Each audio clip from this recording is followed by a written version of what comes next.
Fighter pilots from the Massachusetts Air National Guard flying supersonic F-15 Eagles were the first called to action on September 11th as commercial jetliners became the tools of terrorists. Their response was immediate.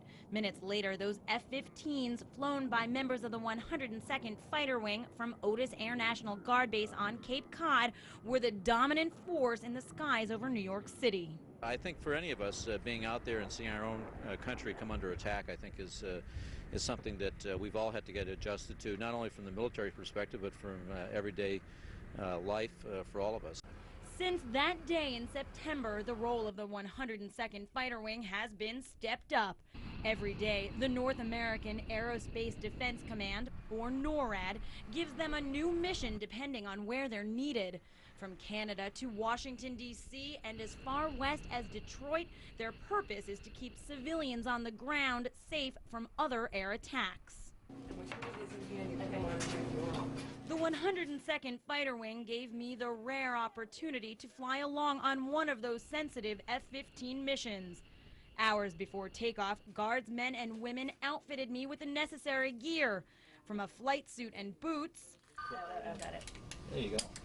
to a parachute harness and G-suit, specifically designed to prevent blood from escaping vital organs during high-velocity maneuvers. There you go. And finally, an oxygen mask. That's pretty cool, huh?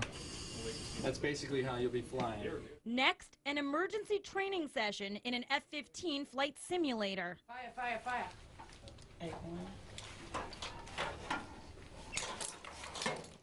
There, I learned how to quickly exit the jet Of your risers will let you steer right. and how to operate my parachute should I need it. Probably complicated with steering in the On to a final briefing with my pilot, Colonel Donald Quinville, who is the commander of the 102nd Fighter Wing. Today, we have a mission that's currently operating over New York City, providing air cover over there, and we're going to go over and take a look at that.